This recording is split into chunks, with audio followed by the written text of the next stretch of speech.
अस्सलाम वालेकुम नाज़रीन, प्रोग्राम ओपिनियन में तरीका में बलिका आ रहा हूँ यासर अहमद एंड स्टूडियो में जॉइन कंदा सीनियर तज्जियाकार अली काजी साहब। वालेकुम अली साहब। थैंक यू यासर। अली साहब, सिचुएशन जेका आहे उहा सॉर्ट ऑफ ॼण कल्ह ताईं त महसूसु थिए पियो त स्टेलमेट जी तरफ़ हली वई आहे, पर अॼु वरी थोरी घणी पेशरफ़ नज़र आई आहे। अॼु ईरानी जेको आहे फॉरेन मिनिस्टर असांजे फिनवाशिर साहब खे बि फ़ोन कई आहे, प्राइम मिनिस्टर शहबाज शरीफ़ साहब खे बि फ़ोन कई आहे। पोइ उनखां पोइ एक्सपेक्टेशन्स बि आहिनि त हू को राति जो अचनि था पिया, अनाउंसमेंट्स बि थियूं आहिनि, पाण सोर्सिस वटां ई ख़बरूं हलनि थी पयूं। कंफर्म त ज़ाहिर आहे जॾहिं ईरानी कनि या अची वञनि। पर गॾो गॾु वरी इहे ॻाल्हियूं बि हलनि थी पियूं त मथां ई अमेरिकन्स बि अची वञनि, मथां इहे हुजे। पर अमेरिका जो हिन वक़्त ताईं त मूड जेको ट्रम्प साहब हाणे ताईं बि रिसेंट टाइम हाणे जेको ॻाल्हायो त भई असांखे का तकड़ि न आहे, असां चाहियूं था त डील कयूं, पर हिकिड़ी लॉन्ग टर्म ऐं हिकिड़ी तमीज़ भरी डील कयूं। जेको ई फॉरेन मिनिस्टर ईरान जो इराक़ची जो अचण जी ॻाल्हियूं आहिनि सरकारी ज़रिया त हुनजी तस्दीक कनि पिया ऐं ख़ुदि अरब मीडिया में बि अचे पियो त आर्कची फॉरेन मिनिस्टर जेको आहे हू इहे न पिया चवनि त सिर्फ़ु पाकिस्तान वञनि पिया, हू चवनि पिया त इस्लामाबाद बि वेंदा, पोइ दोहा बि वेंदा, पोइ रशिया बि वेंदा, ॿ टे मुल्कनि में वेंदा। ॾिसो, आऊं हिन मुज़ाकरात खे डेड करे मञा ई कोन थो। आऊं त सम्झां थो त ही वॉर ऑफ नर्व्स थिए पई।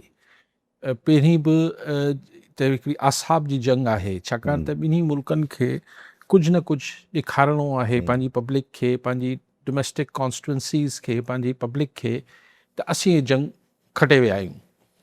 हाणे ईरान जेको आहे पहिरीं त बिल्कुलु ई लचक न पई ॾेखारी ऐं तमामु हार्ड बॉल, हिकु तमामु सख़्तु गिर मौक़ुफ़ रखियो वेठो हो।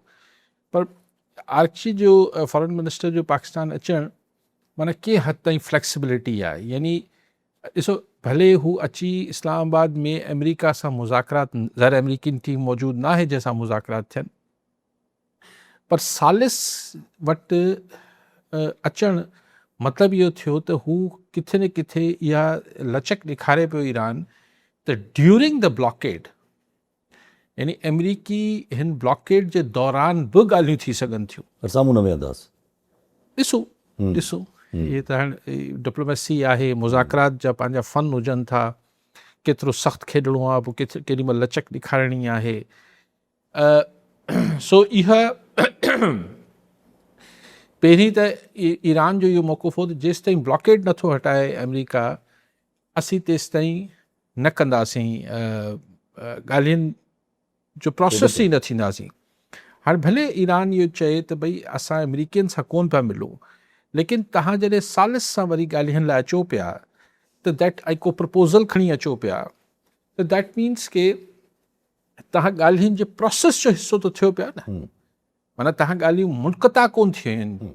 भले सिधी रीति ॿ धुरियूं न ॻाल्हाइनि, पर अगरि सालिस जी मार्फत बि ॻाल्हाइनि पियूं या हिकिड़ी धुर ॻाल्हाए पई, ॿी बि धुर ॻाल्हाए पई, त मतिलबु इहो आहे त तव्हां ॻाल्हियुनि जो सिलसिलो टोड़ियो न, ख़तमु न कयो आहे। थोरो अणसिधो थी वियो आहे, थोरो हुन में ख़लल मौजूदु आहे, पर उहो टुटो कोन्हे, बिल्कुलु मुअतल कोन थी वियो आहे। सो आउं सम्झां थो त ईरान हिकिड़ी ही फ्लैक्सिबिलिटी ॾेखारे पियो ऐं हिन जो ज़ाहिर आहे इहा अणखुट न थी ही सिचुएशन। ही जेको भले ट्रम्प साहब चए त असांखे तकड़ न आहे, तकड़ ट्रम्प खे कीअं न हूंदी। ट्रम्प जे पंहिंजे ई मुल्क में पेट्रोल जी, गैसोलीन जी प्राइसिस मथे हली वियूं आहिनि। कल्ह सवाल बि थियसि, जाम सवाल थियसि। हा, हू चए थो ठीकु आहे, इहा क़ीमत असांखे अदा करणी, यानी हू बि मञे पियो, ट्रम्प बि मञे पियो त अमेरिका में पेट्रोल जी क़ीमतूं वधी वियूं आहिनि, पर हू चए थो त मां त सम्झो इलाही वधी वेंदियूं, एतिरियूं न वधियूं आहिनि। हाणे त पाछा ई ॻाल्हि हिकिड़े आम माण्हू खे त अगरि तव्हां हिकिड़ो सेंट बि वधाए ॾियो पिया त हुन ते त असरु पइजी वियो, हुनजी खाद खुराक जी। जीअं असां वटि बि थींदो आहे त सिर्फ़ु पेट्रोल महांगो न थींदो आहे, पेट्रोल ऐं डीज़ल सां गॾु हर शइ महांगी थी वेंदी आहे। सो ऐं दुनिया जो प्रेशर त ॻाल्हियूं ही न जंग अणखुट हली सघे पई, ऐं जंग में जंगबंदी खां पोइ ही जेको सो कॉल्ड हिकिड़ी तातुल जो शिकार आहिनि ॻाल्हियूं, इहो बि अणखुट सिलसिलो नथो हली सघे। इहो मुंहिंजो बिल्कुलु कंसिडर्ड ओपिनियन आहे मुंहिंजो। हाणे ही ॻाल्हि उहा ई आहे त डोमेस्टिक पब्लिक खे छा ॾेखारिजे, असीं छा वञी ॾेखारियूं। ख़ुदि ईरानी रिजीम या ईरानी गवर्नमेंट लाइ बि प्रॉब्लम इहो आहे त अगरि हू ॿ प्रॉब्लम्स आहिनि, ईरान सां ॿ प्रॉब्लम्स आहिनि। इनफैक्ट अमेरिका सां हिकिड़ो ई आहे, ट्रम्प सां पर प्रेज़ेंट रिजीम इरानियन गवर्नमेंट लाइ ॿ प्रॉब्लम्स आहिनि। हिकिड़ो इहो आहे त उहो ई त हू पंहिंजी कॉन्स्टिट्यूंसी खे छा ॾेखारीनि त भई असां हेतिरा हज़ार माण्हू माराए छॾिया, असां ऐं ईरान में हिकिड़ो सेंटिमेंट आहे त असीं जंग खटिया वेठा आहियूं। त पोइ चइबो आहे न करे करे तव्हां मैदान जंग में जंग खटे ईंदा आहियो, पर टेबल ते मुज़ाकरात जी टेबल ते तव्हां जंग हाराए छॾींदा आहियो। त ईरान इहो तासुर नथो ॾियणु चाहे, न ई अमेरिका ॾियणु चाहे थो त असां मुज़ाकरात जी टेबल ते इहा जंग हाराए वियासीं। ॿियो मसइलो ईरान सां इहो आहे त हुनखे हाणे हिकिड़ी लॉन्ग लास्टिंग डिघे मुदे वारी ही जेको हुन क़ुर्बानी ॾिनी आहे या तकलीफ़ूं सठियूं आहिनि, हिन जो हाणे हिकिड़ो नतीजो चाहे थो टेंजिबल फॉर्म में। मिसाल हुनजी सैंक्शन्स आहिनि, हुनजा असासा आहिनि, हुनजी आईंदा जी फ्यूचर जी हैसियत आहे, इहे सभु हिकिड़ा मुख़्तलिफ़ मामलात आहिनि जेको ईरान चाहे थो। वेरएज़ ट्रम्प जेको आहे हुनजो मसइलो बि इहो आहे त हिकिड़ो त हू माण्हुनि खे छा ॾेखारे, हुनजा इलेक्शन मथे ते बीठा आहिनि ट्रम्प जे, ऐं ॿियो हू आईंदा हिन ख़िते में ईरान ऐं चाइना जे मथां चेक कीअं रखे। अगरि ईअं ईरान सफ़ा बसि जंग खां पहिरीं वारी सिचुएशन में हाणे वियो अगरि त स्ट्रेट ऑफ हॉर्मोज़ हुनजे हवाले थी वियो त हीअ त ईरान पोइ सभिनी लाइ मतिलबु हिकिड़ो पोइ त हिकिड़ो पावर आहे जंहिंखे पावर त हाणे तस्लीम थी चुको ईरान, लेकिन पोइ उहो पावर इस्तेमालु करणु शुरू करे छॾींदो Iran. That's what Trump doesn't want, या इज़राइल खे इहा क़ाबिल क़बूल न आहे। लेकिन शयूं ॾिसो फ्लैक्सिबल त आहिनि। अॼु मूं त इंतज़ारु कयो पिए, शायदि कल्ह शो में मूं ज़िक्र कयो न कयो मूंखां न, पर मूं त इहा ॻाल्हि 2-3 ॾींहंनि खां कई पिए त वॾो सिग्नल हूंदो त जेके टॉक्स लेबनान सां इज़राइल जो हलनि पियो वॉशिंगटन में, उनजो छा थो थिए। ऐं अॼु मतिलबु पोइ 3 हफ़्तनि लाइ जंग बंदी में तोसी थी आहे। ठीकु आहे, इज़राइल उनजी भनकड़ियूं करे पियो, सो इहो ख़ुदि सिग्नल आहे त ईरान सां मामलात ऐं हिन जंग खे हाणे रैपअप करण जी कोशिशि थिए पई। आख़िर में माण्हू वेड़े सेड़े ॻाल्हि खे ख़तमु कंदो आहे, बट ऑफकोर्स शयूं आहिनि, परसेप्शन जी गेम आहे। हाणे जंग बमनि जी ऐं हिन जी न रही आहे। ईरान हिननि सां सोशल मीडिया ते डिजिटल मीडिया जेको हुननि जो ठहियलु आहे अमेरिकन्स जो, उन ते AI वग़ैरह सभु हुनजी ठहियलु आहे अमेरिकन फर्म्स जूं। पोइ जुठू जेको आहे ईरान उन्हनि सां करे पियो। ख़ुदि अमेरिकन मीडिया, ख़ुदि अमेरिका में पब्लिक ओपिनियन सभु एंटी अमेरिका ट्रम्प थियल आहिनि। सो अणखुट नथो हली सघे। ऐं सभु ज़रा हिकिड़ी जेका मेन पॉइंट अक्सर बेशतर पाण बि डिस्कस कंदा आहियूं, उहा जेका हिकिड़ी स्ट्रेटेजिक मेन पॉइंट बि आहे त जीअं तव्हां चओ त ॾचो थी पवंदो अगरि जे ईरान वटि हीअं ई टॉक्स में अंदरि अगरि को ईरान खे मोनोपोली मिली वञे ऐं असांखे हुनखे तस्लीम करिणो पइजी वञे त पोइ ज़ाहिर कल्ह बि ट्रम्प जो हिकिड़ो इशारो हुयो त जॾहिं ट्रम्प चयो त भई मुंहिंजा ऐं मुंहिंजा एलाइज़ जेसि ताईं असां मुतमिन न थींदासीं, असां तेसि ताईं स्ट्रेट वारी सूरत हाल या ईरान जी सूरत हाल खे नॉर्मलाइज़ जी तरफ़ न खणी वेंदासीं। त हाणे उहा मुतमिन छा, मुंहिंजा एलाइज़ केरु अथसि हिन वक़्तु अरब्स खां अलावा ॿियो केरु अथसि? माना पोइ इहो किथे इहो ई कनेक्शन अचे थो न पियो त पोइ शायदि अरब्स बि चाहींदा हुजनि त अमेरिकन प्रेजेंस रहे लॉन्ग टर्म हिते। हाणे भई ज़ाहिरी तरह त अलाइज़ में इतिहादियनि में अमेरिका सां गॾु इज़राइल ऐं अरब मुल्क आहिनि, ॿियो कोई बि न आहे फ़िलहाल। ऐं हीउ जेको स्ट्रेट ऑफ हॉर्मोज़ जो मसइलो आहे इहो इज़राइल खां वधीक अरब्स जो आहे। हाणे सिधी तरह इज़राइल जो बि आहे, छाकाणि त अगरि स्ट्रेट ऑफ हॉर्मोज़ मां ईरान पैसा कमाइण शुरू थी वियो, हा त ज़ाहिर आहे हुनखे बि ॾचो थींदो। लेकिन जॾहिं नेगोसिएशंस थींदियूं या बार्गेनिंग थींदी, मतिलबु Iran has to be flexible. अगरि ईरान जो सिर्फ़ु तेल ऐं गैस ते सैंक्शन्स हटी वञनि थियूं त हिन खे स्ट्रेट ऑफ हॉर्मोज़ मां पोइ ईरान खे टोल कमाइण जी ज़रूरत न रहंदी। ईरान वटि मतिलबु हाणे मूं वटि परसेंटेजिस न आहिनि, पर तमामु वॾी मिक़दार में ऑयल एंड गैस मौजूदु आहे। त हुनजा सिर्फ़ु पाबंदियूं हटनि त हुनखे को पैसे पाई जी हरूभरू फाइनेंशियली जेके चइजे पैसे पाई जी ज़रूरत कोन रहंदी। लेकिन बहरहाल हिकिड़ो ख़ुदि ईरान जेको हिन ईरानी गवर्नमेंट जा इहे जेको थिंक टैंक हूंदा या जेके सोचे रहिया हूंदा, जेके हार्ड लाइनर्स हूंदा, उहे सोचे रहिया हूंदा त हींअर त ईरानी आवाम जेको आहे हिन धक खे पचाए वई आहे ऐं बीठी आहे, ऐं जेसिताईं हीअ जंग, पर जॾहिं जंग ख़तमु थींदी उनखां पोइ ईरान जो माण्हू हाणे शायदि सवाई उमेदूं रखे हुकूमत मां। ऐं कुझु रिआयतूं बि घुरे त हीउ जेको माहौल 40 सालनि खां आहे शायदि हुन मां हुते हिकिड़ो वॾी आबादी त आहे न जेको हुन सां इतफ़ाक़ नथी करे प्रेज़ेंट रजीम जी पॉलिसीज़ सां। जी हा, ऐं उहो करिणो पइजी वेंदो, उहो त हिकिड़ो एज़ पर अॼु बि अमरीकी अख़बार एग्ज़ैक्टली नालो नथो अची वेंदो ज़हन, उहो अॼु हिकिड़ो उनजी बि हिकिड़ी का ख़बर लॻल हुई त लॉन्ग टर्म अमेरिका में हिन वक़्तु प्लैनिंग हले थी पई त अगरि स्ट्रेट खुली बि वञे थो, छा बि थी वञे थो, त पोइ बि हिकिड़े लॉन्ग टर्म में ईरानी इंफ्रास्ट्रक्चर खे हिते हिट करिणो आहे या उनखे डिज़ोल्व करिणो आहे, जेको ईरानी इंफ्रास्ट्रक्चर पाणी जे विच में कुझु अगरि ठहियलु आहे मिलिट्री इंफ्रास्ट्रक्चर। ॾिसो आउं इहो सम्झां थो त जेको अमेरिका जी माज़ी जी कारपत रही आहे, जॾहिं हू जंगियूं छॾे भॻो आहे, चाहे वियतनाम हुजे, चाहे इराक हुजे, परवाही न रही अथसि त पोइ चाहे अफ़गानिस्तान हुजे, त पोइ हिते मुड़ी ॾिसंदो घटि आहे। परवाही न रही अथसि, जेको थियो पोइ या जेको पाणे मोड़ियो पाणे मोड़ियो असां निकिता था वञूं। सो ऐं ॻाल्हि इहा आहे त अगरि हेॾे वॾे ॾचे खां पोइ निकिरे थो ऐं को थोरी घणी इज़त बचाए अमेरिका निकिरी वञे थो, त वरी अची अगरि हिट करणु शुरू कंदो, वरी ईरानियुनि सां मिलिटरली इंगेज थींदो, त वरी भड़कण में घणी देरि लॻंदी। So I don't think, I think कि ट्रम्प खे रुॻो उनजी को दुआ कंदो हूंदो को मुंहिंजी जिन छॾाए त आउं पंहिंजे ॿिए कम सां लॻां। हुनखे ही पाण हिते शायदि उनजी हेट फील नथा कयूं, गर्मी ऐं तपिश फील नथा कयूं, पर ट्रम्प खे नवंबर जे इलेक्शन्स खां पोइ ट्रम्प खे इहो नज़र ईंदो हूंदो त पोइ वाइट हाउस हलाए न सघंदो अगरि उनखे इम्पीच न बि कंदा।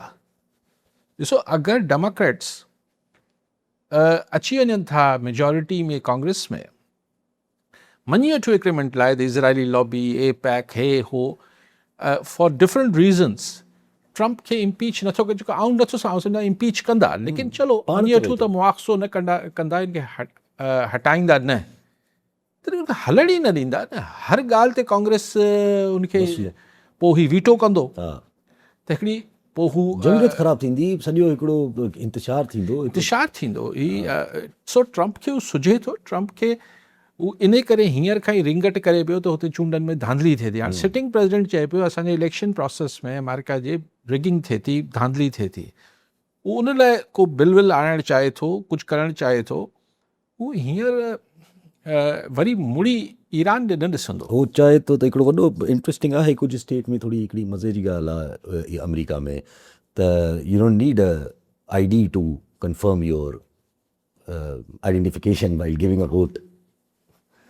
ॾिसो ज़ाहिर फ्लॉस त आहिनि न, फ्लॉस त यासिर एॾा अजीब व ग़रीब आहिनि। अगरि तव्हां अमेरिका जो इलेक्ट्रोल प्रोसेस ॾिसो, हेतिरा किताबड़ा छपियल अथनि सम्झण लाइ त हिन जो सिस्टम हले कीअं थो, पर हाणे छाकाणि त हुनजो सिस्टम ई हले थो ज़माना सदी खां मथे, हू बसि हुनखे हलाइनि था। 4 सदियूं थी वियूं, 5 सदियूं, अलाए केतिरियूं सदियूं थी वियूं। सो तंहिंजे करे फ्लॉस त ग़लतियूं त आहिनि हुननि में बि, लेकिन ज़ाहिर आहे ईअं ई थींदो आहे त न ईअं ई उहा ई ॻाल्हि आहे। हाणे ट्रम्प छेड़छाड़ करण जी अगरि कोशिशि करे थो पियो। अच्छा, पर हाणे वापसि अगरि पंहिंजी मोटी अचूं वरी स्टेट वारी ॻाल्हि ते, त जेको मेन मुख्य मसलो आहे, वॾो सवालात उभरनि था न, कुझु माण्हू त इहो बि हिकिड़ो थी सघे थो त अगरि अमरीका पंहिंजी प्रेज़ेंस रखी वञे थो पियो इन्हनि अरब कंट्रीज़ वटि का पंहिंजी स्ट्रेट में, लाइक जिते उहो इंडो पैसिफिक में 7th फ्लीट रखी वेठो आहे, अगरि अहिड़ी का हिकिड़ी अर्माडा रखी थो छॾे, त पोइ चाइना बि चवंदो मां बि रखां, पोइ चाइना वटि बेस्ट सूटेड ऑप्शन, त पोइ गवादर नज़र अचे थो पियो। Yes, world is never going to be the same, उहो त ॻाल्हि आहे, दुनिया साॻी न रहणी आहे। हिन खां पोइ ऐं अमेरिका, ॾिसो ॻाल्हि इहा आहे त अमेरिका को ईअं त न आहे त बसि ही अमन मुआहिदो थींदो, चाहे हुन अमन मुआहिदे में अमेरिका जी मर्ज़ी जो थिए थो नथो थिए, लेकिन उणी बि थी वेंदो। ऐं हू अहिड़ी शयूं रखंदा जेको ट्रम्प चवंदो आउं बसि ज़बरदस्त थी वियो, ईरान चवंदो ज़बरदस्त थी वियो, लेकिन पोइ ॻाल्हि इहा आहे त ज़ाहिर बहरहाल तॾहिं बि अमेरिका, ट्रम्प हीअं त दुनिया जो सुपर पावर आहे न, ही हिकदमि त ख़तमु कोन थींदो। हू पंहिंजो ही जेको डैमेज हुनजे परसेप्शन खे थियो आहे, पर इहो ख़ुदि डिबेट थींदी यासिर, ही जेको माण्हू हिन जंग मां निकिरनि, पोइ इहो बहस शुरू थी वेंदी त ही जेको हिते ॿेड़ा बिहारण, ही बिहारण, हिन जी हाणे तारीख़ में ज़रूरत कहिड़ी रहिजी वई आहे। ख़ुदि वॉरफेयर जंग जे अंदाज़ ऐं जंग जे मामलात खे मिलिट्री स्ट्रैटेजीज़ खे डिफरेंटली ॾिसणु शुरू कंदी दुनिया। हाणे पाण त एक्सपर्ट न आहियूं, पर एतिरो सम्झ में अचे थो त ही छाकाणि त अजीब ॻाल्हि हुई। सॼी एयर फोर्स जेका हुई, जेका ताक़त हुई, उहा अमेरिका ऐं इज़राइल हुई। नेवल ताक़त अमेरिका जी हुई। हिननि खे ड्रोननि सां ऐं मिज़ाइलनि सां कमु लाए छॾियो हुननि जो। It's a question to be ही जेके ज़ाहिर जेके मिलिट्री स्ट्रैटेजिस्ट आहिनि, जेके फ़ौजी हिकमत अमलियूं ठाहिनि था, इन्हनि ही सॼी शइ दुनिया जंगियुनि जे हवाले सां बि तब्दील थींदी। कादिर साहब, हिकिड़ो इहो फॉर्मूलो बि अची सघे थो। ॿ टे माण्हू त हाणे ज़ाहिर वॾनि साफ़ी कुझु ख़बरूं ॾिनियूं हुयूं, पर वरी बाद में वरी पोइ उहे ख़बरूं डिसिपेट कयूं वयूं, हली वयूं during the talks between America and Iran. त किथे इहो फॉर्मूलो बि अची सघे थो त ईरान, पाकिस्तान, सऊदीया मिली करे को स्ट्रेटजी करनि। ईरान पंहिंजी जेका जिथे हुनजी ख़ुदि मुख़्तियारी आहे उहो कंहिंसां बि न शेयर कंदो। अमेरिका सां कीअं कंदो? अमेरिका त कुझु आहे, पर पाकिस्तान या सऊदी अरब या कंहिंसां बि न कंदो। हुन बसि जेको हुनजी हिकिड़ी जोग्राफिकल मजबूरी आहे त हुनखे ओमान सां गॾु हुनखे ज़ाहिर स्ट्रेट बिल्कुलु ऑपोज़िट में ॿिन्ही पासनि ते ॿ मुल्क आहिनि। इहो बि महिरबानी करे थो ओमान जो नालो खणे थो। केरु बि मुल्क पंहिंजी हिकिड़ी स्ट्रेटेजिक जोग्राफिकल जेको हुनजी हिकिड़ी हथियार आहे या हुनजी ताक़त आहे, उहो शेयर कीअं कंदो? ऐं हुन में कहिड़ी टेररिज़म थिए पई जंहिंजे करे जेको आहे हुन ते कुझु न्यूक्लियर इनरिचमेंट खे त ऑब्ज़र्व करण लाइ इंटरनेशनल ही अची सघनि था, IAEA जेके आहिनि। लेकिन हरमोज़ खे हलाइण लाइ ईरान खे कहिड़ी ज़रूरत आहे त उहो पाकिस्तान या कंहिं बि मुल्क खे छो शेयरिंग कराईंदो? ॾुखियो आहे, इहा फरमाइश मञंदो कोन अमेरिका ईरान। UAE खे असां पैसा त वापसि करे छॾिया 3 पॉइंट समथिंग, पर UAE जी हिकिड़ी वॾी इंट्रस्टिंग कल्ह ख़बर आई। UAE ऐं पोइ स्कॉट बेनिस्ट, छा नालो अथनि, जेके ट्रेजरी सेक्रेटरी इन अमेरिका जा, उन्हनि चयो त UAE पर ॿिया कुझु अरब मुल्क बि, ॿियनि जो नालो न खे, पर UAE जो नालो खे, त उहे सॉर्ट ऑफ बेल आउट था घुरनि, करेंसी स्वैप था घुरनि असांखां, अमेरिका खां त भई असां नुक़सानु कयो त पैसा भरे ॾियो। न, असांखे बेल आउट कजो, अगरि जीअं असांखे मतिलबु डॉलर ॾिजो ऐं असां तव्हांखे UAE जा माना ख़रीद कंदा सॉर्ट ऑफ डॉलर तव्हांखां UAE जे बेसिस में, करेंसी स्वैप में। ज़ाहिर ही ॾिसो, हाणे उहो मूंखे एतिरी इन ॻाल्हि जी सम्झ न आहे, हरूभरू आऊं ॻाल्हि कयां। इहा त हिकिड़ा स्ट्रिक्टली फिनेंशियल ही आहिनि मामला। लेकिन मसइलो सऊदी अरब जो, कतर जो, कुवैत जो। अच्छा, हिकु नई ॻाल्हि, कतर जी बि ॻाल्हि हले थी पई त कतर बि पाकिस्तान सां sort of same defence agreement में अचण जी सोर्सिस वटां घणनि ॻाल्हियूं हलनि थी पयूं। हा, पहिरीं हू ॻाल्हि करे वठूं, पोइ इन ते अचूं था। त हिननि मुल्कनि जो त इहो आहे त हिननि जी सिर्फ़ु रूट खुले त हिननि खे पैसनि जी ज़रूरत न आहे। UAE खे बि हुनजो तेल प्रोडक्शन तमामु घणी आहे, लेकिन ॻाल्हि इहा आहे त उनजो जेको दुबई हिकिड़ो जेको हुनजो फाइनेंशियल पावर सेंटर हो, फाइनेंशियल सेंटर हो, उहो शदीद मुतासिर थियो आहे ऐं हीउ मुतासिर रहंदो। त इन करे हू जेको दुबई खे, हुननि जेको फाइनेंशियल बिज़नेस हब आहे, उनखे बेल आउट करण लाइ को पोइ उनखे तमामु घणी री इन्वेस्टमेंट जी ज़रूरत आहे। लेकिन परसेप्शन वापसि बहाल कीअं कंदा? ऐं इज़राइल खां पासो थियण खां सवाइ कल्ह हिननि कयो आहे जेको 7 मुल्कनि हिन जी मज़म्मत कई आहे, जेको बैतुल मुक़द्दस में जेको थियो आहे, मस्जिद अक़सा में जेको थियो आहे, उन जी 7 मुल्कनि मज़म्मत कई आहे। मुसलमान ब्लॉक जेको आहे उन में UAE बि शामिल आहे। त ज़ाहिर उहा मज़म्मत कंहिंजी थी आहे? इज़राइल जी थी आहे। लेकिन इज़राइल खां जेसि ताईं ही डिस्कनेक्ट नथो थिए ऐं थी सघे थो त UAE बि पंहिंजो रवैयो चेंज करे ऐं पंहिंजी फॉरेन पॉलिसी में लचक आणे। लेकिन अगरि उहो लचक न आणे रहियो हूंदो त पोइ चवंदो त भला पोइ अमेरिका बहादुर, तूं रुगो इज़राइल खे, आउं त तुंहिंजे चकर में इज़राइल जे वेझो थियसि, न त UAE जो इज़राइल सां छा वास्तो? हुन वास्ते सां मुरादी आहे त को मुफ़ाद न आहे, वेठो बि ईरान जे सफ़ा वेझो आहे। त हुन अगरि एतिरी क़ुर्बानी UAE जेको नुक़सानु भरियो आहे त अमेरिका जे खाते में भरियो आहे, त अमेरिका खां को बेल आउट घुरंदो हूंदो। कुझु न कुझु मदद ज़ारा थियणु खपे। बाक़ी हू जेका ॻाल्हि तव्हां कयो पिया, कतर सां गॾु बि हलनि थी पियूं ॻाल्हियूं त सेम फुटनोट्स ते। इशू ॻाल्हि इहा आहे त छा इंडिविजुअली पैक्ट्स थींदा?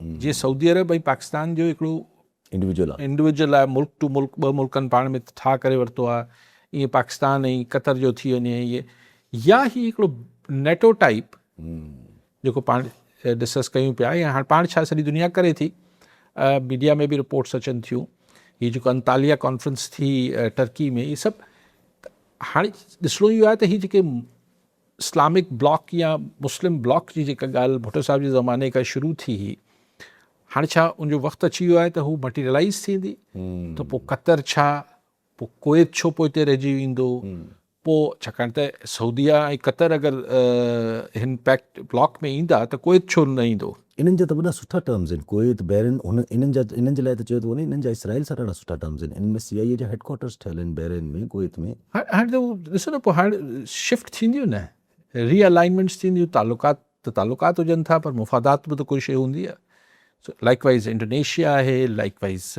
मतिलबु घणा मुल्क आहिनि, बांग्लादेश आहे, ईरान आहे, पोइ त हाणे हिकु इस्लामिक ब्लॉक ठहणु वेंदो त पोइ, ऐं उन महिल भुट्टो साहिब जो बि तसवुरु, ज़ुल्फ़िकार अली भुट्टो जो बि तसवुरु इहो त बाबा सभु कठा थियो, वोट बम आहे, मूंखे पैसा ॾियो, बम था ठाहियूं, मतिलबु पाकिस्तान खे पैसा ॾियो, भुट्टो साहिब त न, ऐं पोइ रेस्ट इज़ हिस्ट्री, सभिनी खे ख़बर आहे। पर इन जी सज़ा बि ज़ुल्फ़िकार अली भुट्टो खे मिली, जो हेनरी किसिंजर अची धमकियूं ॾिनियूं, ऐं पोइ जेको थियो। अच्छा, हिन जे लाइ ॿ टे ॻाल्हियूं वॾी ज़रूरी आहिनि न, पावर स्ट्रक्चर्स पुख़्ता हुजणु खपनि न मुल्कनि जा। असांजे हिन वक़्तु, उन वक़्तु बि इहो ई मसइलो थियो हुयो, त ठीकु आहे, माण्हू अञा ताईं कॉन्स्पिरसीज़ हलाईंदा आहिनि, पर पावर स्ट्रक्चर्स खे हर्ट कयो वियो, जॾहिं मुस्लिम बाम ऐं जॾहिं मुस्लिम यूनिटी ऐं हुनजे हिकिड़े पूरे ब्लॉक जी ॻाल्हि थी हुई, त हाणे कहिड़ा पुख़्ता आहिनि? अमेरिका हुन महिल बि रिजीम चेंज कराई। एक्ज़ैक्टली न, हाणे कहिड़ा पुख़्ता आहिनि असांजा? अरबनि ॾांहुं हलिया वञो, हुननि जा पावर स्ट्रक्चर एतिरा पुख़्ता न आहिनि, या असांजा हुजनि, सिर्फ़ु इब्तिगान पॉसिबल आहे हिकिड़ो, अगरि रेज़िस्ट करे वञे त करे वञे। न, हुन लाइ बि कोशिशि त थी, जेको हुननि वटि बि मार्शल लॻाइण जी कोशिशि 2016 में, हा 16 न, इहो ताज़ो जेको 4 साल पहिरीं, इहो 16 में ई थी अथनि, जेको कोशिशि थी अथनि मार्शल जी। हुन ॻाल्हि 9 साल 10 साल थी विया, अच्छा मूंखे लॻे थो 3-4 साल पुराणी। उन खां पोइ रेफरेंडम कराई, पाण सदर थियो। ओके, सो बहरहाल ज़ाहिर आहे पोइ इंटरनल कूस, CIA जेको रिजीम चेंज जो कॉन्सेप्ट आहे, अमेरिका कंदो त रहियो आहे न। शाह फैसल खे त मुर्गो असैसिनेशन थी, ऐं त पोइ कज़ाफ़ी जी बाद में असैसिनेट थी वई, पोइ त घणनि ॼणा जेके बि उन टाइम जा हुया तक़रीबन, माण्हू कॉन्स्पिरसी हलाईंदा आहिनि पिया त इहे सभु वारे सां ऐं सभु अॻिते हलूं पिया। ज़ाहिर इहे ॻाल्हियूं जिते पंहिंजी जाइ ते आहिनि, त इन्हनि सां गॾु ई कनेक्टेड थिए थो न, त भई पाकिस्तान में जेके फ़ैसिला खणणा आहिनि पाकिस्तान खे, whether war goes in any way, चाहे हू चाइना जो गवादर में इंट्रस्ट वधे, चाइना जो CPEC में इंट्रस्ट वधे, ईरान जी तरफ़ असांजो कुझु अहिड़ा फ़ैसिला थी सघनि, इहे तक़रीबन पॉलिटिकल हिकिड़ा सियासी फ़ैसिला आहिनि, हिकिड़े फॉरेन पॉलिसी जा, पर सियासत सां जुड़ियल आहे। ऐं असां वटि जेको ज़ाहिर आहे फ़िलहाल त आहे त हिकिड़ी सुठो हले थो पियो, हर शइ हले थी पई, पर आहे असल में रियलिटी में त वॾो फ़र्क़ु आहे। जॾहिं मेन शयूं छेड़ ते ॻाल्हि ईंदी, त मौलाना फज़लुर रहमान साहब खे कल्ह हिकिड़ो माना हुननि सख़्तु माना हिकिड़ी ॿोली रखी त भई हिन वक़्तु ॻाल्हि हले थी पई त सूबनि में तोड़ियो वञे, सूबनि खे मतिलबु हिकिड़ो 18वीं तरमीम खे रोल बैक करण जूं ॻाल्हियूं, फुल स्टोर्स, मतिलबु उन्हनि जे दायरा हाणे हूंदा सोर्सिस उन्हनि जा, पर हू चवंदा पिया त पर फुली सोर्सिस ऐं इहे ॻाल्हियूं हलंदी पियूं, हम ज़ाहिर असां मज़म्मत कंदासीं, रेज़िस्ट कंदासीं, न थियणु खपनि इहे ॻाल्हियूं, पर इहे ॻाल्हियूं हाणे वरी वापसि अची वियूं।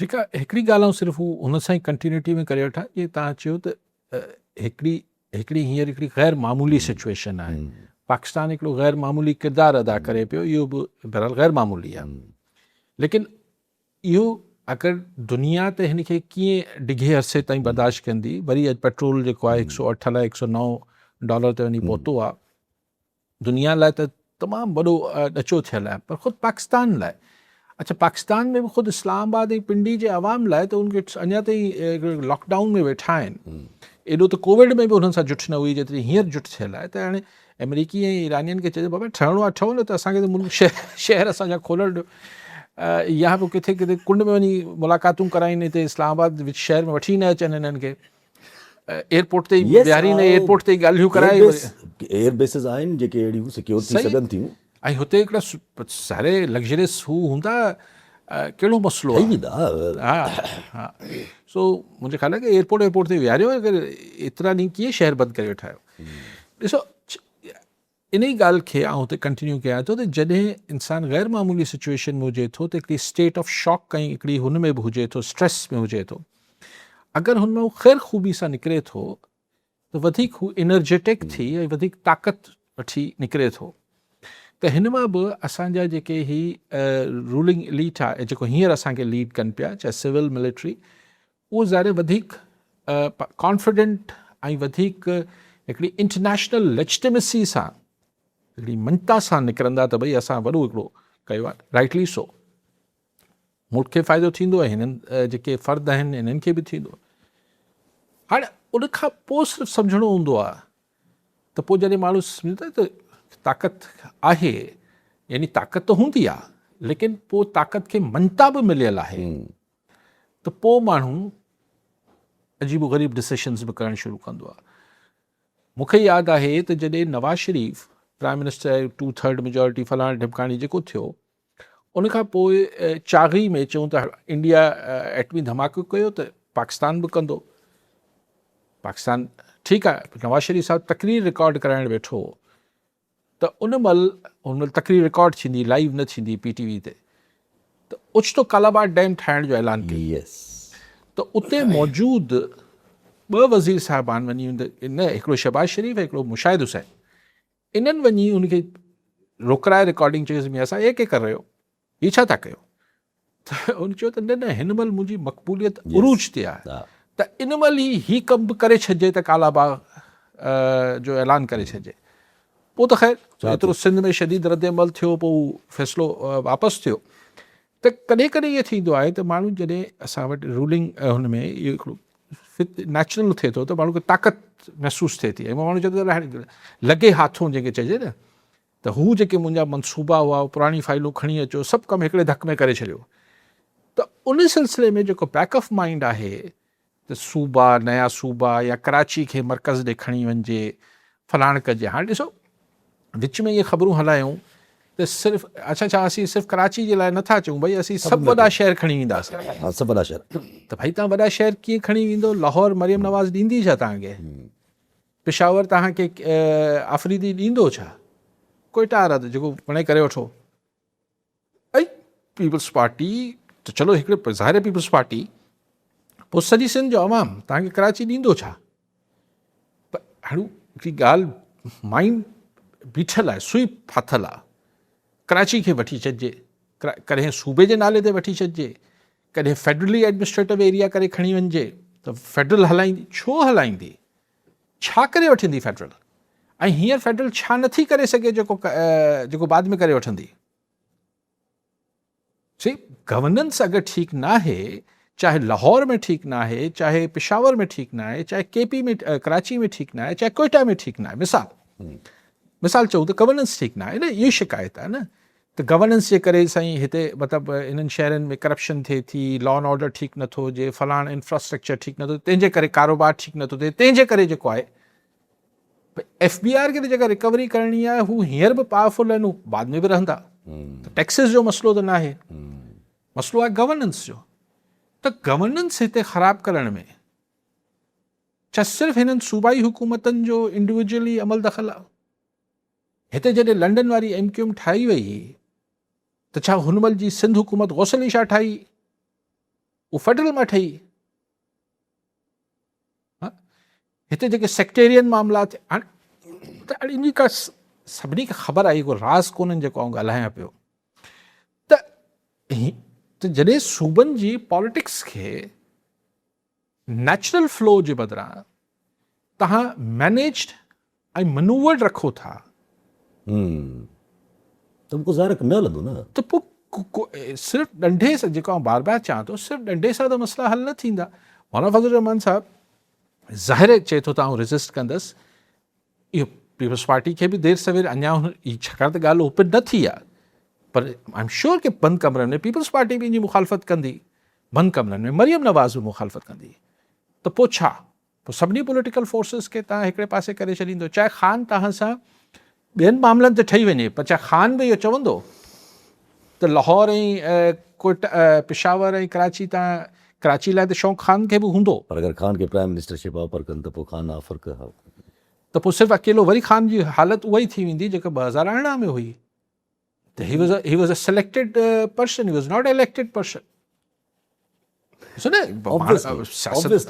हींअर हू तमामु घणो पॉपुलर आहे, हिन में शक न आहे, पर अहिड़ा ऊंधा कॉम्प्रोमाइज़िस कंदो। ऑब्वियसली त पॉपुलैरिटी अची पट में पवंदी। जी हा, पोइ त जेका पोइ इहा ख़्वाहिश आहे त पीपल्स पार्टी खे शायदि को सिंध में जेके ख़बरूं बि हलनि थी पियूं त सोड़ो करिणो वेंदो, हे कयो वेंदो, ईअं ई माण्हू चवनि बि था त कुझु माण्हू त पीपल्स पार्टी खे ख़िलाफ़ु थोरो करो, किथे को क्रैकडाउन जी का हिकिड़ी रथी थी वञे, त पोइ इहे ॻाल्हियूं कीअं पूरियूं थींदियूं? मतिलबु अगरि जे पीपल्स PTI अगरि अहिड़ो सिंध जी तरफ़ रवैयो रखियो वियो त पोइ Peoples Party will get the most of it. Peoples Party में त हिकिड़ी जान अची वेंदी। न ॾिसो, ॿ सूरतूं हूंदियूं आहिनि।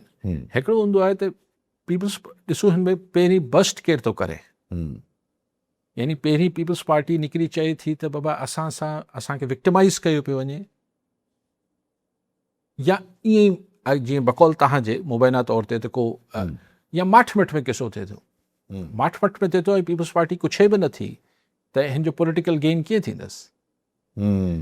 इहे त जेको तव्हांजे क्षेत्र हिकिड़े मफ़रूज़े ते ॻाल्हायूं पिया, ज़ाहिर ईअं कोन पियो थिए, पर पाण हिकिड़े मफ़रूज़े ते ॻाल्हायूं त जेसि ताईं कन्फ्रंटेशन में को न ईंदो आहे हिकिड़ी पार्टी कंहिं ताक़तवर धुर सां या फेडरल हुकूमत सां, तेसि ताईं तव्हांखे सियासी नंबर कीअं मिलंदा?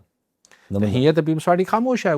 इहे त ईअं सुरबाट आहिनि। ऐं ॿी ॻाल्हि इहा आहे त छाकाणि त ओचितो GDA एक्टिव थी आहे, पीर साहिब जा फर्ज़ंद एक्टिव थिया आहिनि, इहे सभु एक्टिविटी थी आहे, तंहिंजे करे हिन सुरबाटनि खे तक़वियत मिले पई त कुझु समथिंग इज़ कुकिंग। लेकिन पीपल्स पार्टी त खुलेआम नथी अची चए न त असांखे कन्फ्रंटेशन में पीपल्स पार्टी त रिस्पॉन्ड बि नथी करे न। अगरि जे होॾा कुझु हुजे बि त पीपल्स पार्टी त रिस्पॉन्ड कंहिं बि क़िस्म जो न कुझु बि न कयो आहे। ऐं ॾिसो, ॻाल्हि इहा ई आहे त सभु कोई वेट पियो करे। आउं ईअं सम्झां थो, जेका आउं बार बार ॻाल्हि कंदो हुउसि, त हीअ जेसि ताईं हीअ जेको इस्लामाबाद सालसी जो किरदारु अदा करे पियो, हिन में तेसि ताईं हिते सभु मामलात पेंडिंग में रहंदा। थोरो घणो जेको चयो पियो वञे सिंध में या इहे ॻाल्हियूं बि फ़िलहालु इहो आहे त मतिलबु सम्झ जाओ, मान जाओ, अगरि आहिनि किथे ॻाल्हियूं त। बाक़ी को जेसि ताईं ॾिसूं त इस्लामाबाद सालसी मां कीअं ॿाहिरि थो निकिरे, मतिलबु छा एंड रिज़ल्ट छा थो अचे। पर हिकिड़ी ॻाल्हि आहे इहा सर, त जॾहिं तव्हां स्टेटस को टोड़ियो था ऐं अमूमन जॾहिं माण्हू पावर में अचे थो, मतिलबु वधीक पावरफुल महसूसु करे थो, पावर में त आहिनि इस्लामाबाद वारा सभु पावर में आहिनि, पर जॾहिं वधीक पावरफुल, हिकिड़ो हूंदो आहे पावर में अचणु, हिकिड़ो थींदो आहे पावरफुल महसूसु करणु। त जीअं मूं गुज़ारिश पई कई त अगरि सालसी मां ही कामयाब थी निकिरनि था त वधीक पावरफुल महसूसु कंदा। हाणे वधीक पावरफुल महसूसु जॾहिं हिक खां वधीक माण्हू हुनजो क्रेडिट खणण जी कोशिशि कंदा त पोइ टकराउ थींदो। इहा ॻाल्हि हामिद मीर साहिब कल्ह व्लॉगिंग कनि था पिया पंहिंजी बि हाणे, त कल्ह हिकिड़ी ॻाल्हि कयूं त मां इमरान ख़ान जॾहिं वोट ऑफ नो कॉन्फ्रेंस थियो त उनखां पहिरियां मां इमरान ख़ान साहिब खे चयो हुयो कुझु महीना पहिरियां त sir bad days are coming for you ऐं तव्हां मुश्किल में अचण वारा आहियो। जी अॼु मां इहा ई ॻाल्हि प्राइम मिनिस्टर शहबाज शरीफ़ साहिब खे चवां थो पियो त सर मुश्किल ॾींहं अचण वारा अथव। अच्छा, वो चाहिए ऐसा ना हो कि अब मेरे लिए मुश्किल दिन आ जाए, लेकिन मैं शहबाज शरीफ साहब को बताना चाह रहा हूँ। ठीकु आहे, हामिद मीर त ॾिसो तव्हां इस्लामाबाद वेठो आहे, उनजा सोर्सिस हूंदा, उन सभु पाण त हाँ जे सोचरे ते ॻाल्हायूं, कॉमन सेंस ते जेको अची ॾाढी कई आहे पावर गेम ॾिसंदे त मूं त तव्हांखे, मूंखे ख़बर न हुई त हामिद इहो चए पियो, पर ॻाल्हि इहा ई आहे त जॾहिं आख़िर में ज़रा हिन मां अक्सर माण्हू चवनि था त न्यूट्रलिटी जो मुज़ाहिरो बि थी सघे थो, पावर में हिकिड़ो अची वियो, हिकिड़ी पावर मिली चुकी आहे, हिकिड़ी मनता मिली चुकी आहे, थोरो इहा हिकिड़ी सुठी ख़्वाहिश, ठीकु आहे, इहा हिकिड़ी सुठी ख़्वाहिश सही आहे, पर इहे थींदो घटि आहे। सो पावर में जॾहिं माण्हू पंहिंजे पाण खे बाख़्तियार महसूसु बि कंदो त हिकिड़ो थींदो त भई ॿियो मुंहिंजे साम्हूं इख़्तियार छो आहे। एग्ज़ैक्टली। ऐं पोइ जॾहिं तव्हां पंहिंजा नवां फॉर्मूला आणण जी कोशिशि कंदो त ज़ाहिर आहे पोइ तव्हां स्टेटस को जेको तव्हां 2-3 साल पहिरीं ठाहियो त भई हाणे ही दुनिया हीअं हलंदी, पोइ हीअं थींदो, पोइ हिन खे एक्सटेंशन, पोइ हुनखे फलाणा, पोइ हिन खे ढमकाइणा, पोइ हीअं थींदो, पोइ हीअं थींदो, पोइ जुडिशरी खे हीअं करे छॾींदासीं, पार्लियामेंट हीअं थी वेंदी, त पोइ 10 साल पाण हीअं हसी ख़ुशी ज़िंदगी गुज़ारींदासीं, जीअं इमरान ख़ान ऐं बाजवा जी अंडरस्टैंडिंग। बिल्कुलु। पर जॾहिं तव्हां नवां फॉर्मूला आणींदो त स्टेटस को जेको सिरिश्तो जुड़ियल आहे उनमें टुटंदो, टूट फूट शुरू थींदी। मतिलबु मिसाल पीपल्स पार्टी आहे, मिसाल मरियम खे को ॻाल्हि न वणंदी, मिसाल किथे छा थींदो, मिसाल तव्हां जॾहिं ख़ान जे वेझो ईंदो त नवाज़ लीग खे परेशानी थींदी, नवाज़ शरीफ़ खे परेशानी थींदी।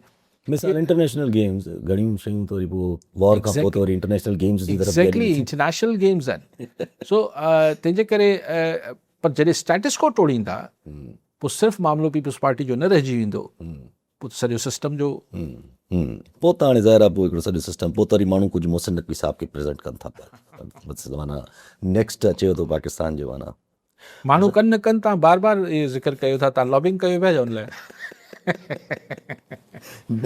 न त गुड ऑप्शन नक़वी साहब वीचारो बसि दैट मीन्स वॉट हाँ, exactly, अहिड़ा exactly, वीचारा ही त ज़ाहिर आहे पोइ पोयां जीअं चइबो उअं हलंदो कुझु यस यस शौकत अज़ीज़ टाइप हा शौकत अज़ीज़ वरी बैंकर हो अॻिते हलूं था पिया अच्छा ज़ाहिर पाकिस्तान में अंदरि थोरो घणो इहो सूरत हाल हाणे छा चइजे जेको अॼु चीफ जस्टिस यहया आफ़रीदी साहब जुडिशल कमीशन जो इजलास जेको रिक्वेस्ट कई वई हुई जजिस जे ट्रांसफर जे हवाले सां उहो उन्हनि रिजेक्ट करे छॾियो ऐं न घुरायो ऐं उन्हनि चयो त इहो विल बी हिकिड़ो सॉर्ट ऑफ अगरि जो इजलास घुरायूं था ऐं स्पेसिफिक एजेंडा सिर्फ़ु जजिस जो ट्रांसफर आहे ऐं उहे 5 जजिस जो ट्रांसफर आहे जेके हिन वक़्तु इस्लामाबाद हाई कोर्ट में हूअं ई घटिताई आहे त पोइ इहो या त सज़ा ते मुतरादिफ़ थी वेंदो तव्हां सज़ा ॾियण जी कोशिशि था कयो ॿियो तव्हां अगरि सिंध मां आयल हिकिड़ो ई जज वापसि मोकिलियो था त पोइ तव्हां इहो फेडरेशन जी हिकिड़ी मुनासिबत खे बि जेको आहे हलायो सुठो स्टैंड आहे चीफ जस्टिस आफ़रीदी साहब जो लेकिन बसि उहा ई ॻाल्हि आहे त हाणे थोरो चीफ जस्टिस थिए बि जस्टिस आफ़रीदी साहब खे टाइम थी वियो आहे त हाणे फर्स्ट टाइम हुन हिकिड़ो असर्ट कयो आहे त हाई कोर्ट जी जेको जजिस जी ट्रांसफर लेकिन बहरहाल इहो त हाणे आइनी प्रोविज़न आहे जजिस ट्रांसफर थी सघनि था मूंखे ख़बर न आहे त चीफ जस्टिस साहब इजलास भला हिकिड़ो दफ़ो न घुराईंदो मूंखे ख़बर न आहे हाउ इट विल वर्क आख़िरी साल अथनि चीफ जस्टिस यहया आफ़रीदी साहब त उहो थोरो पंहिंजो ही हुननि हिकिड़ो ॾेखारियो आहे ऐं सुठी ॻाल्हि आहे जजिस जी तव्हां ट्रांसफर्स इहे जॾहिं ही कानून पास थियो तॾहिं पाण हिते चयो पिए त पोइ त इहो ई थी वेंदो जीअं सिविल कामोरा घबराईंदा आहिनि त असांजो ट्रांसफर थी वेंदो सूबा बदर थी वेंदासीं हीअ थी वेंदो लाइन हाज़िर थी वेंदासीं हीअं जजिस खे बि इहो ख़ौफ़ थींदो हाणे अगरि जजिस खे मतिलबु तव्हां हुनजो घर इस्लामाबाद में आहे हुनखे तव्हां कोटा मोकिले छॾियो था त ज़ाहिर उहो त तकलीफ़ में अची वेंदो त ही चीफ जस्टिस आफ़रीदी साहब जो स्टैंड त सही आहे लेकिन ही केतिरो जटाक कंदो इहो स्टैंड इहो वरी छाकाणि त वरी बहस शुरू थी वेंदो त आइन में त पर तव्हां ॾिसो हिकिड़े पासे इस्लामाबाद में एॾी सख़्ती आहे सॼो फोकस हुते थियल आहे पर कुझु माण्हू अञा ही कमु गॾोगॾु लॻायो वेठा आहिनि त फ़िलहाल जजिस खे त ट्रांसफर करे छॾियो कमाल आहे हिन महिल इहा तरजीह किथां अचे थी इहो किथां प्रायोरिटी ठहे थी पर हिन वक़्तु कनि बि छा था हिन वक़्तु कहिड़ी रेजिस्टेंस थी हले छा थो हले हिन वक़्तु न पर उहो पुराणी कावड़ त आहे न ही जज साहिबान थोरा वधीक वोकल हुआ थोरा वधीक एक्टिव मतिलबु जुडिशल फ्रीडम में यकीन पिया कनि या जेको बि हुन ते हुआ त एक्टिविज़म बेसिकली इल्ज़ाम त हो न या मतिलबु नाराज़गी हुई जिन्हनि जी बि हुई त लेकिन हिकिड़ी ग़लति ॻाल्हि हुई ईअं जजिस जा ट्रांसफर्स ॾिसूं अला करे हिन फ़ैसिले खां रुकिजी वञे ठीकु आहे वॾी साहब नाज़रीन अॼु जे प्रोग्राम जो पूरो थियो वरी ईंदड़ प्रोग्राम दुआ में